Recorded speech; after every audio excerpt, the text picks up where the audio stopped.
மூலமாய் நீர் பேசும்படி சொல்கிறோம். நாங்கள் எதிர்பார்க்கிற காரியம் இல்லை கர்த்தாவே, நீர் எதிர்பார்க்கிற காரியத்தை நாங்கள் கண்டுகொள்ள பரிசுத்த ஆவியானவரை கிரியை செய்வார்கள். இயேசு கிறிஸ்துவின் நாமத்தில் சொல்கிறோம் நல்ல பிதாவே.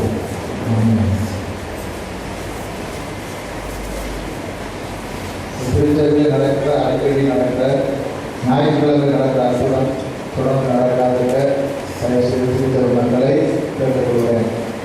ஆறாம் பாடம் படிக்கும் பொழுது ஆவரிக்கையின் பொழுது முடிந்தவுடன் ஏற்பாடால் திருச்சபை நிரம்பி வழிபடுகிறது. ஒரு நேரத்தை கடவுளுக்கு கொடுத்து உரிய நேரத்தில் பங்கு கொள்ளும்படி பாடப்பட்டிருக்கிறேன்.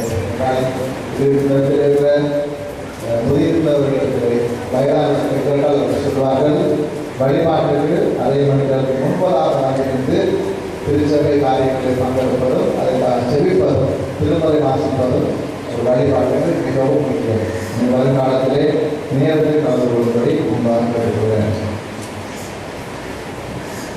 இந்த நாளே திருச்சபை மூலமாக கொடுக்கப்பட்டுள்ள தலைப்பு கிறிஸ்தவ சீடத்துவ அழைப்பு என்று கொடுக்கப்பட்டுள்ளது. கிறிஸ்தவ சீடத்துவ அழைப்பு என்ற தலைப்பு நமக்கு கொடுக்கப்பட்டுள்ளது. ஆதியாகமம் 17ஆம் அதிகாரம் 1 முதல் 16 வசனங்களை நாம் வாசித்து பார்க்கும்போது தெளிவாக சொல்லப்பட்டுள்ளது. ஆபிரகாமை தேவன் எப்படி அழைத்து அவனை ஆசீர்வதித்தார் என்று திருமறை பகுதியிலே தெளிவாக சொல்லப்பட்டுள்ள நம் அனைவருக்கும் மிகவும் தெரிந்த ஒரு திருமறை பகுதி. ஆனால் கடவுள் ஆபிரகாமை அழைத்து அந்த ஆசீர்வாதம் கொடுக்கப்பட்ட பொழுது ஆபிரகாமிலே கடவுள் நிறைய காரியங்களை எதிர்பார்த்தார்.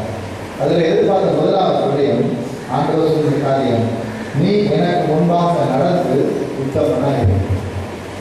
முதலாவது சீடத்துவத்துக்கு ஆண்டவர் கொடுக்கின்ற ஒரு பெரிய ஒரு காரியம், நீ எனக்கு முன்பாக நடந்து உத்தமனாய் இரு என்று அங்கே சொல்லப்பட்டுள்ளது. இதே காரியத்தை கடந்த கிழமை இந்த திருச்சபையிலே இருந்து ஜெபித்துக் கொண்டிருக்கிற பொழுது ஆண்டவர்களே இதில் நிர்ணயிக்கு செல்லும் பொழுது நான் கேட்ட காரியம், ஆண்டவரே இந்த திருச்சபையிலே நீ என்ன செய்ய சித்தமாக அல்லது நான் என்ன செய்ய வேண்டும் என்று வாஞ்சோடு ஜெபித்துக் கொண்டு நான் போகிறேன். காலையில் இரவு அதிகாலையிலிருந்து காலை வரைக்கும் அங்கே நீதிமன்றங்கள் 16ஆம் அதிகாரம் 32ஆம் வசனம் எனக்கு அடிக்கடி யாரோ ஒருவர் சொல்வது போல இருக்கிறது. அப்பொழுது ஏன் இந்த வசனம் என்றும் யாரோ சொல்வது போல இருக்கிறது நாம் வாசித்து பார்க்கும்போது அந்த வேத வசனத்திலும் அங்கே சொல்லப்பட்ட காரியம் தான், நீ எனக்கு முன்பாக உத்தமனாய். ஆண்டவர் எதிர்பார்க்கிற ஒரு பெரிய ஒரு குணாதிசயம், நீ எனக்கு முன்பாக உத்தமனாகி என்று ஆண்டவர் கூறுகிறார். இதை மக்கள் மத்தியில கடவுளுக்கு முன்பாக உத்தமனாய் இருப்பதற்கு ஆண்டவர் அமைக்கப்பட்டார்.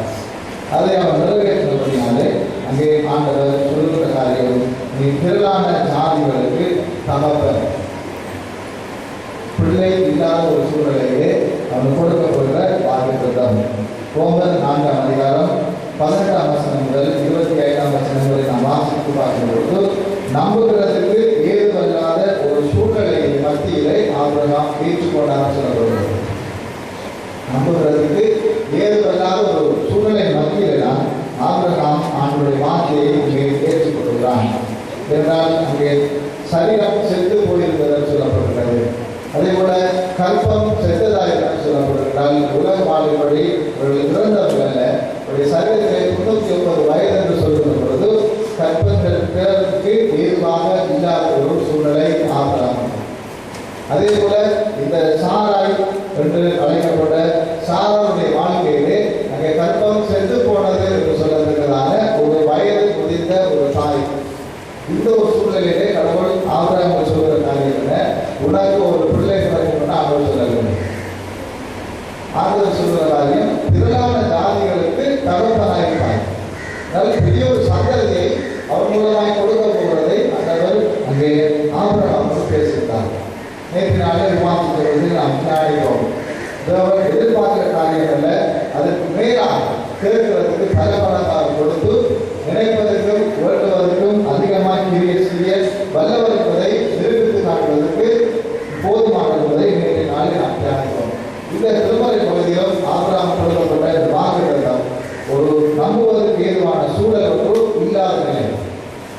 இல்லாத நிலையிலே ஆண்டவர் கூறினார், திரளான சாந்திகளுக்கு நீ தகவலாக மட்டுமல்ல, உன்னிடத்திலிருந்து ராஜாக்கள் தோன்றுவார்கள்.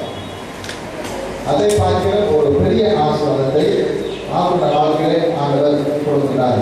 உன்னை அதிகமாக நான் பருக பண்ணுவேன், உன்னிடத்தில் ராஜாக்களை உருவாக்குவார்கள் என்று கொடுக்கிறார்.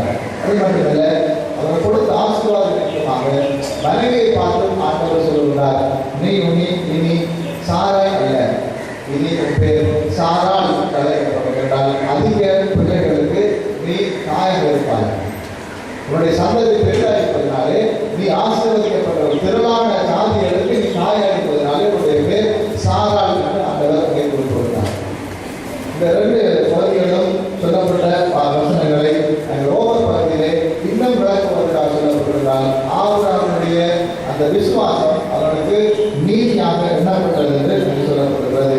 அவன் விசுவாசத்திலே விலகினாயிருக்கவில்லை, அவன் கர்த்தரை நம்பிக்கையோடு விசுவாசித்தான். நம்பிக்கைக்கு விசுவாசத்திற்கு நிறைய வித்தியாசம் இருக்கிறது. விசுவாசம் என்பது நாம் காணாத ஒரு சூழ்நிலையிலே இது நடக்கும், இதை செய்ய கடவுள் நல்லது இருப்பதை விசுவாசிக்கிறோம். இதை செய்ய கடவுளால் முடியும் என்று நாம் நம்புவதுதான் அந்த நம்பிக்கை. ஆண்டவரால் முடியும் என்று அந்த நம்பிக்கையோடு கடவுளை விசுவாசிக்கிறான். வாக்குத்தத்தத்தை அவன் நம்பினான். வாக்குத்தத்தத்தை நிறைவேற்ற கடவுள் வல்லவர் என்பதை நம்பினான். அதே போல முழு நிச்சயமாய் நம்பி கடவுளை மகிமைப்படுத்தினான். விசுவாசத்திலே வல்லவனானான். அவருடைய விசுவாசம் நீதியாக மாற்றப்பட்டது என்று ரோமர் பகுதியில் சொல்லப்பட்டது. இந்த காரியம் ஒவ்வொரு மூலமாக ஆண்டவர் முதலாவது வாழ்க்கை எதிர்பார்ப்பது உத்தம வாழ்க்கை மாத்திரமல்ல, அங்கே இரண்டாவதாக விசுவாச வாழ்க்கையை ஆண்டவர் எதிர்பார்த்தார். ஒரு கிறிஸ்தவ சூழலாக வாழ்வதற்கு உத்தம வாழ்க்கை என்பது அவசியம். இரண்டாவது, கடவுளிடத்தில் வைக்க வேண்டிய விசுவாசத்தை ஆண்டவர் எதிர்பார்க்கிறார். டேவிட் மீட்டன் சொல்லுகிற ஒரு அறிஞர் சொல்லுகிறார், விசுவாசம் என்பது கண்ணை மூடிக்கொண்டு இருளுக்குள் குதிப்பதல்ல. கண்ணை மூடிக்கொண்டு இருளுக்குள் குதிப்பதல்ல, இருளில் இருந்து ஒளியை நோக்கி செல்வது. கண்ணை மூடிக்கொண்டு இருளுக்குள் குதிப்பதல்ல, இருளில் இருந்து கொண்டு ஒளியை நோக்கி செல்கின்ற ஒரு பயணம் தான் விசுவாசம் என்று இங்கே தெளிவாக சொல்லப்பட்டுள்ளது. மார்க்கு 8ஆம் அதிகாரம் 31 முதல் 38 வசனங்கள் வரை நாம் வாசிக்கிறோம். இந்த வேத வசனங்களிலே அங்கே பேதுருவுக்கும் இயேசுவுக்கும் இடையிலே நடந்த ஒரு உரையாடல் அங்கே சொல்லப்பட்டது. அந்த உரையாடலே பேதுருக்கு இந்த முழு எதிர்பார்ப்பும் இந்த உலக ரீதியாக இயேசுவை கொண்டு என்ன நல்ல காரியங்களை பெற்றுக் கொள்ளலாம், அல்லது இயேசுவை கொண்டு நான் எப்படி சுகமாக வாழலாம் என்ற எதிர்பார்ப்பு இருக்கவில்லை. கர்த்தர் அவனுக்கு சொல்லுகிற காரியம், மனுஷனுக்கு ஏற்றவர்களை சிந்திக்காமல் தேவனுக்கு ஏற்றவர்களை சிந்திக்கும்படி பேருவர்களே ஆண்டவர் கேட்கிறார். அது மட்டுமல்ல, அங்கே இரண்டாவது நாங்கள் எதிர்பார்க்கிற ஒரு காரியம் தான், தன்னை தான் வெறுத்து தன் சிறுவை எடுத்துக்கொண்டு என்னை பின்பற்ற வேண்டும். தேவனுக்கு ஏற்ற காரியங்களை எப்போது ஒரு மனுஷனுக்கு சிந்திக்க முடியுங்களோ அப்பொழுதுதான் ஏனைய காரியங்கள் செய்ய முடியும். மனுஷனுக்கு ஏற்ற காரியங்களை நாம் சிந்தித்தால் யுத்தங்களாக நாம் வாழ முடியாது. அதே போல விசுவாசத்தோடு வாழ முடியாது. அதே போல தேவனுக்கு ஏற்ற காரியங்களை என்னால் சிந்திக்க முடியாது. உத்தமனாக இருந்து விசுவாசத்தோடு வாழுகிற பொழுது தேவனுக்கு ஏற்ற காரியங்களை சிந்திக்கும்படி கர்த்தர் நடத்துவார். அடுத்த பக்கத்திலே அந்த ஆண்டவர் எதிர்பார்க்கிற காரியம், தன்னை தான் வெறுத்து தன் சிலுவை சுமப்பது. இதை சொல்வார்கள், இந்த சைக்கோலஜி உலகத்திலே அல்லது கவுன்சிலிங் பக்கத்தில் சொல்வார்கள், இந்த வார்த்தை ஒரு மன விரக்தி உள்ளவர்கள் தான் பயன்படுத்த சொல்வார்கள். தன்னை தான் வெறுப்பது என்றால் தன்னிலே ஒரு நம்பிக்கை இல்லை, தன்னை குறித்த எண்ணம் இல்லாதவர் மன விரக்தியில் இருப்பார் என்று அங்கே சொல்கிறார்கள். ஆனால் இயேசுவாமியின் இடத்தில் சொல்லப்படுறது, நான் என்ற அகம்பாவம், அதுதான் தன்னை தான் கொடுக்கும். நான் என்ற அகம்பாவம் எனக்குள்ள இருப்பதனாலே அதை நான் வெறுக்கிற பொழுதுதான் ஆண்டவரை பெற முடியும். நான் எனக்கு, என்னுடைய குடும்பம், என்னுடைய பிள்ளைகள் எனக்கென்ற அந்த அகம்பாவம், அந்த சுயநலம் நிறைந்த அந்த வாழ்க்கை பெருகிற பொழுது கர்த்தரை நாம் சிந்திக்க முடியாது. அதுதான் ஆண்டவர் கூறுகிறார்கள். முதலாவது, தன்னை தான் வெறுக்கிறவர். நம்முடைய வாழ்க்கையிலே எனக்கு இருக்கிற அந்த அகம்பாவத்தை நான் வெறுக்கிற பொழுதுதான் இங்கே சுயத்தை நோக்கி, அந்த சுயத்தை இழந்து பொதுநலத்தை நோக்கி நாம் செல்ல முடியும். அதுதான் பாடுகிறார். என்னைய தண்ணியை கொடுத்து விட்டால் நாம் சுகமாய் வாழ்ந்துவிடலாம், சுயத்தை இழந்து விட்டால் சுகமாய் வாழ்ந்துவிடலாம் என்று பாடலாக பாடுகிறார். உலக வாழ்க்கையிலே அடுத்ததாக ஆண்டவர் எதிர்பார்க்க காரியம் தன் சிலுவையை எடுத்துக்கொண்டு என்னை பின்பற்றுவார். இன்றைக்கு ஆண்டவர் பாதத்திலே ஊழியத்துக்கு குருவானவராக அல்லது நற்செய்தி பணியாளராக வருவதற்கு அநேகருக்கு ஆயுதம் இல்லை என்றால் அநேக காரியங்கள் பொறுப்புகளை விட்டு விட்டு செல்ல வேண்டும் என்ற ஒரு சிந்தனை வளர்ந்துள்ளது. ஆனால் ஆண்டவர் விட்டு விட்டு செல்வதை எதிர்பார்க்கவில்லை. தன் சிலுவை எடுத்துக்கொண்டு பின்பற்றும்படி ஆண்டவர் எதிர்பார்க்கிறார். இந்த திருச்சபையில் அநேக பொறுப்புகளை கொடுக்கும் பொழுது அவர் சொல்லுவார்கள், எனக்கு இவ்வளவு வேலை இருக்கிறது, இவ்வளவு நேரம் போதாக இருக்கிறது, இது மத்தியிலே இந்த பொறுப்பை நான் ஏற்றுக்கொள்ள முடியாதுன்னு சொல்வார்கள். ஆண்டவர் எல்லா பொறுப்பையும் விட்டுக் கொண்டு தனியாக இருந்து கொண்டு பணியை செய்வதற்கு ஆண்டவர் எதிர்பார்க்கவில்லை. தன் சிலுவையை சுமந்து கொண்டு பணி செய்யும்படி ஆண்டவர் எதிர்பார்த்தார். இந்த குடும்ப வாழ்க்கையிலே அல்லது நமக்கு இருக்கிற வேலைப்பாடு மத்தியிலே கடவுளுடைய பணியை செய்யும்படி ஆண்டவர் எதிர்பார்க்கிறார். நான் சொன்ன முறையில் சொன்ன ஒரு காரியம், திருவண்ணாமலையிலே குருவானவர் வந்து கொண்டார். காலையிலே ஒருவர் வந்து குருவானவரை தேடி வந்த வேளையிலே அவர் குருவானவர் அந்த நபரை பார்த்து இவரை ஹெல்ப் பண்ணார். ஒரு திருமண நாளிலே உங்களுக்கு வாழ்த்துவோம், கடவுள் உங்களை ஆசீர்வதிப்பார்கள் அவர் வாழ்த்தினார். இது ஏன் போது நினைவுபடுத்துங்கள் சொல்லி போயிட்டாங்க.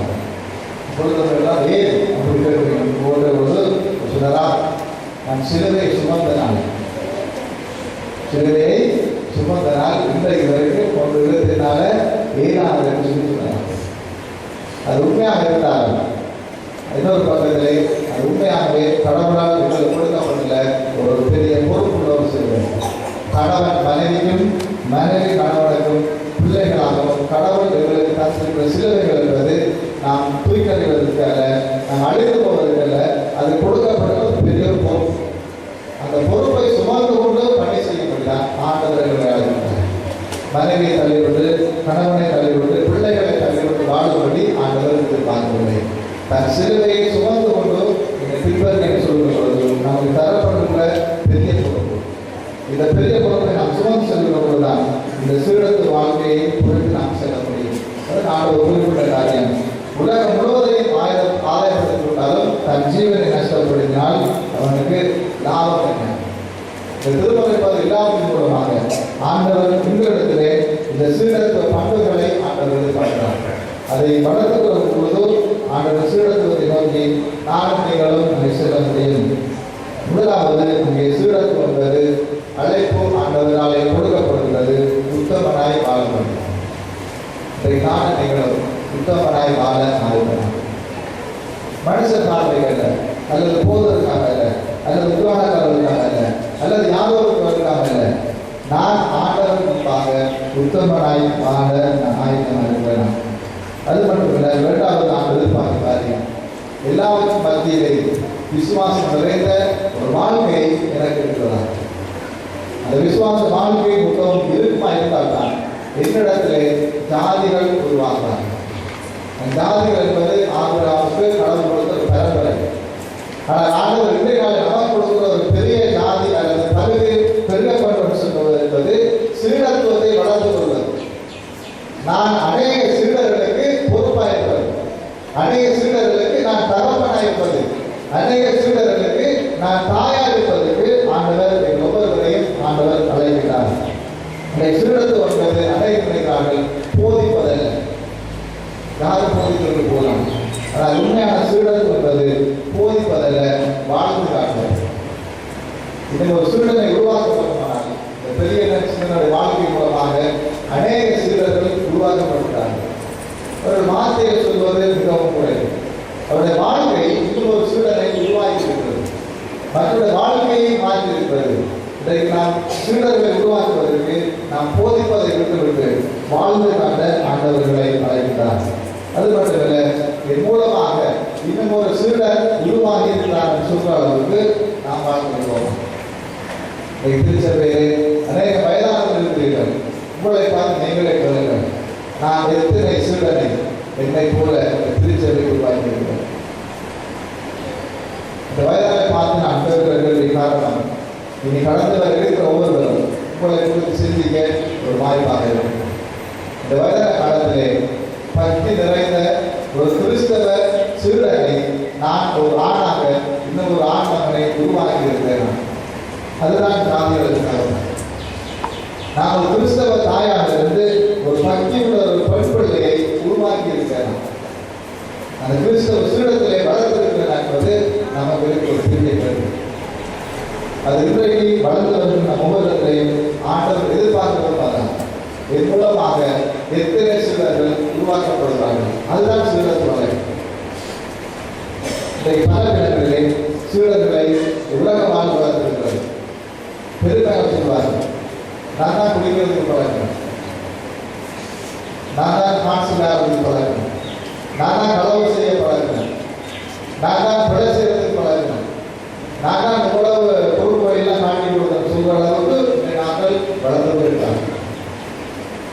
ஆனால் திருச்சபை வாழ்க்கையிலே கிறிஸ்தவர் தாயாக தகப்பனாயிருக்கு. கிறிஸ்தவ பண்புகளை வளர்ந்து சீடர்களுடைய வாழ ஆண்டவர் அழைப்பார். கண்களை